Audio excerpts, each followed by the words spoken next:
lagi usahawan yang telah pun kita hubungi ataupun mungkin sebelum ini saya pun ada sempat untuk mendengarkan kisahnya bagaimana beliau berjaya menubuhkan usahawan ataupun syarikatnya sendiri pada tahun 2015 dan difahamkan pada tahun 2017 beliau bersama dengan syarikatnya berjaya pada masa sama mengadaptasi bagaimana manfaat yang diterima khususnya ekonomi digital dalam mengembangkan lagi syarikat mereka ini. Jadi bersama dengan saya di talian pada waktu ini iaitu Puan Amuta yang juga merupakan pengasas ataupun founder Hers Manufacturing Sdn Bhd. Apa khabar? Selamat pagi Puan Amuta. Selamat pagi, apa kabar? Kabar baik. Okey, Puan Amuta berada di mana sekarang ini? Di rumah ke ataupun berada di pejabat untuk bertugas? Hari ini saya kerja dari rumah menunggu call daripada Edwin. Wah, terima kasih juga kerana meluangkan masa bersama kami di Nasional FM ya. Ya. Baik, Puan Amuta, kalau kita tahu seperti mana yang saya kongsikan sekejap tadilah secara ringkasnya, syarikat ini ditubuhkan pada tahun 2015 ya. Betul. Dan pada tahun 2017 bermula berjinak pula dalam ekonomi secara dalam talian e-dagang lah ataupun e-usahawan ini bagaimana perubahan yang dilakukan oleh Amuta bersama dengan syarikat anda sendiri untuk ialah transisi antara perniagaan secara konvensional kepada perniagaan secara dalam talian? Okey, pada mula saya tubuhkan company saya ni, syarikat saya ni, memang kami menghadapi cabaran yang boleh dikatakan susah untuk buat marketing untuk produk-produk kita. Yeah. Jadi saya mengambil kesempatan e-trade program daripada Madrid. Okey. Yang mereka bagi opportunity lah yang boleh masuk under di @tzalibaba.com pada masa itu. Jadi 2017 saya membuat preparation untuk syarikat kami untuk on board to any of the platform lah.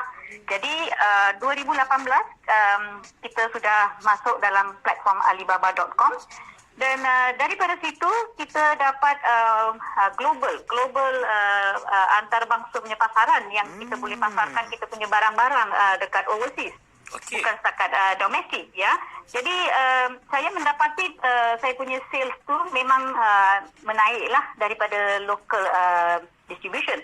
So kami telah dapat pergi ke macam Saudi, Maldives, West Africa, Micronesia, Amerika. So untuk saya memang saya menggunakan grant 5,000 tu daripada Madrid untuk saya on board my company syarikat saya ke alibaba.com.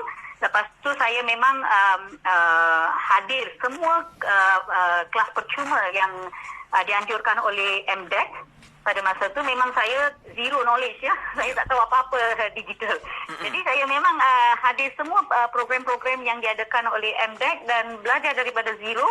Sampai sekarang lah yang saya boleh katakan kita boleh ekspor untuk pasaran antarabangsa. Wow, jadi apapun tahniah kita ucapkan pada Puan Amuta kerana berjaya mengembangkan perniagaan ke luar negara macam tadi Baik, tapi kalau kita lihat Puan Amuta, ramai juga usahawan pada waktu ini mereka menghadapi bukan kekangan lah tapi cabaran untuk mengadaptasi perniagaan secara dalam talian kerana ada yang berkata ini memerlukan fasiliti yang canggih, perlu ada internet connection ataupun sekurang-kurangnya mereka tahu bagaimana mengendalikan komputer, telefon pintar dan sebagainya.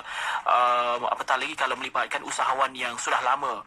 Jadi mereka perlu masa yang sedikit lama untuk mengadaptasi perniagaan secara dalam talian ini. Mungkin Puan Amuta juga kongsikan bagaimana tip-tip bagi usahawan yang lain memudahkan mereka beralih daripada perniagaan konvensional kepada perniagaan secara dalam talian. Okey, sebenarnya nak katakan kita nak pakai barang-barang canggih lah, advanced technology lah. Sebenarnya tidak. Saya pakai handphone Android pada masa I join Samsung saja. Lepas tu satu laptop. Itu saja. And then Unify. Pada masa tu Unify. That's all. And then I punya gambar untuk I punya platform semua I pakai telefon saja. Masa tu saya tidak tahu apa-apa content writing lah, SEO lah, macam-macam kan. Saya tidak tahu apa-apa. Pada masa itu pun bila saya masuk di ftzalibaba.com dah mula ada order kecil-kecil. Jadi bermakna tidak perlu kita delaykan kita punya on board on digital e-dagang tu, sebab bila kita punya gambar dengan kita punya content writing tu dah ada kat situ, and then the most important tu kita kena harus belajar macam mana nak kendalikan customer kita tu. How to convince them. Macam mana kita nak bagi dia orang percaya kepada kita. Sebab kita kan atas talian, and then dia tak pergi jumpa kita punya factory, tak pergi jumpa kita punya kedai, kan? Yeah. Jadi, so it depend on your skill. Macam mana kita nak bagi dia convince beli barang kita. So untuk itu kita mesti perlukan your detail of your product. Bermakna macam you punya carton, berapa carton boleh masuk dalam satu container. Bila dia tanya soalan tu, kita kena harus jawab immediately, jangan delay. So before you go online, you pastikan benda-benda tu semua tu ada dalam tips, in tips of your hand. Bermakna kita boleh jawab dia immediately. Bila kita delay, kita kata hold on, kita check. Bermakna kita macam tak pasti dengan barang kita. Right? Nanti dia selalu tanya, satu container tu berapa carton boleh masuk, what is your carton size, what are the document kita nak, semua dia tanya. Jadi kita pastikan kita tahu from A to Z tentang ekspor kalau kita nak jual pasaran antarabangsa lah. Kalau domestik itu senang sahaja sebab macam Shopee dengan Lazada is all one-to-one punya item, so everything dah masuk kat dalam itu. Itu lagi senang nak buat daripada pasaran antarabangsa yang kita buat pakai B2B container. Berdasarkan apa yang Puan Muta kongsikan tadi, mungkin itu juga sedikit tip kepada usahawan yang lain ya. Macam tadi saya setuju juga, jangan biarkan pelanggan anda tertunggu-tunggu untuk mendapat jawapan. Kalau mereka bertanya, mungkin bolehlah diberikan maklum balas dengan segera, dengan pantas kan, kerana itu juga akan membuatkan review ataupun mungkin seller ini tidak melayan pelanggan dengan sebaiknya dan sebagainya. Itu antara perkara yang perlu diambil perhatian lah. Baik, Puan Muta, kalau kita lihat sekarang ini di dunia global ini, usahawan ini ataupun perniagaan secara dalam talian ini sudah pasti mendapat perhatian ramai. Bahkan makin ramai juga usahawan yang keluar saja, bukan syarikat saja, terus ke arah e-digital, e-usahawan ini. Bagaimana? Mungkin di situ juga ada lahirnya persaingan yang begitu ramai dan menyebabkan ada cabaran-cabaran tertentu untuk bersaing dengan syarikat yang lain. Bagi Puan Muta dan juga syarikat anda, bagaimana? Nak katakan cabaran tu memang ada. Kerana because bila kita letak kita punya kedai tu, shop tu dekat e-dagang online, the whole world, satu dunia tu boleh tengok ada berapa kedai yang jual barang yang sama, what is the quality. So jadi kita kena harus letakkan dia punya detail of the product tu clearly. Jadi kita tak payah nak saing dengan siapa-siapa. Right? Bila kita ada detail dia, bermakna macam saya cakap, dia punya size tu apa, dia punya perasa apa, everything in detail. Jadi mereka rasa okay, this product tu ada lebih dia punya detail tu, so they will try to narrow down. Dia akan size shop, the sellers tu nanti daripada 10 mungkin dia come to 5. Maybe from 5 to 3. Nanti dia tengok dia punya harga apa semua kan. So that is cabaran lah yang kita kena harus make sure that we are up to date. Sebab barang-barang kita tu dia orang tak boleh test, cannot touch, tak boleh pegang kan. Jadi make sure you punya content writing, your picture has to be nice. So all these things you kena memang ambil tahulah cara kita ambil gambar. Kalau boleh pergi belajar yang ada banyak course percuma dekat MDEC. Just go and learn. So jadi kita boleh outstanding from the other sellers. And make sure the most important, kita terus immediately reply within seconds when you receive. Macam saya memang pakai handphone sahaja untuk reply and close the deal. Containers. Perlu dilakukan. That's how I do lah. Perlu dilakukan dengan pantas ya. Begitu juga untuk mereka yang lain. Cepat dia dapat lah. Baik, Puan Muta, kita berhenti bereaksi ketiga. Selepas ini kita akan sambung juga seperti mana yang Puan Muta kongsikan tadi. MDEC memberikan sikit sebanyak bantuan juga kepada anda, guide dan juga panduan ya. Itu kita akan tanya lepas ini. Jadi terus setia bersama kami dalam slot Alpha 102. Buat editing fotografi, content writing, macam-macam dia orang punya program tu, free program, go e-commerce.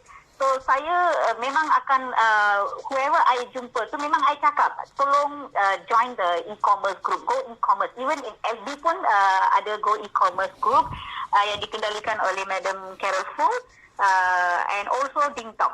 So kalau sesiapa nak tu boleh pergi layar dekat MDEC ataupun go to FB, go e-commerce from MDEC. Memang ada banyak program macam-macam lah. Saya boleh katakan saya belajar daripada zero sampai sekarang is from MDEC. Memang saya belajar dari situ. Sebab saya tak bayar apa-apa, kursus ke apa ke, pergi belajar kelas secara bayar duit, tidak. Memang semua percuma.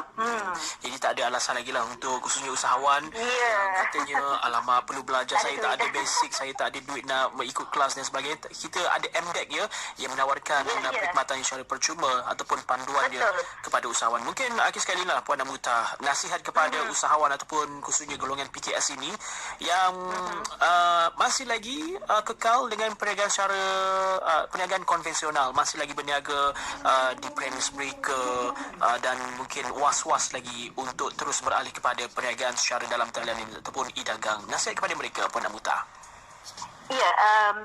This is the time to go online, digital business, ya. Sebab macam PKP, tak ada siapa yang boleh buka kedai. Then how you going to do business, kan? Jadi kita buat business secara what you call dalam talian. Small by dalam talian tu daripada konvensional, daripada kedai tu dia kena buat serentak in order for them to sustain dia orang punya income, right? Lepas tu dah mula go online and also dia buat dekat kedai dia. Lepas tu dah pergi belajar macam mana nak buat online punya business. Slowly dah pelan-pelan tu dah belajar tu, dan satu hari tu dia orang dah terus boleh alih ke e-dagang. Kalau tak masuk sekarang, I rasa it's going to be too late.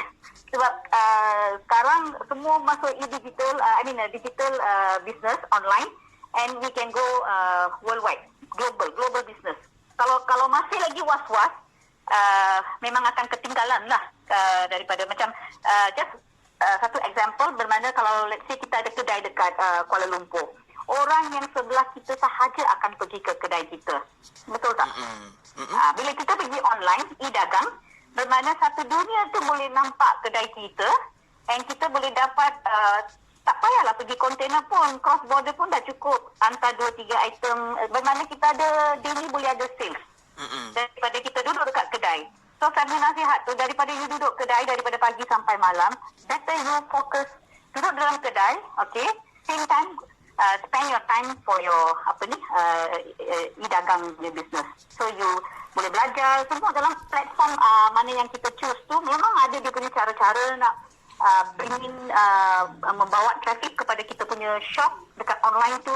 Lepas tu belajar fotografi, video, content writing, simple je. Tak payah nak menyusah-nyusahkan, nak canggih-canggih, tak payah. Just buat simple je macam saya. Kan. Itu antara yang mungkin patut diambil tahu lah, khususnya kepada usahawan yang masih lagi belum beralih kepada. Sebab yang itu bukan susah. Sebenarnya paling senang ambil gambar, make sure you ada white background, nampak cantik.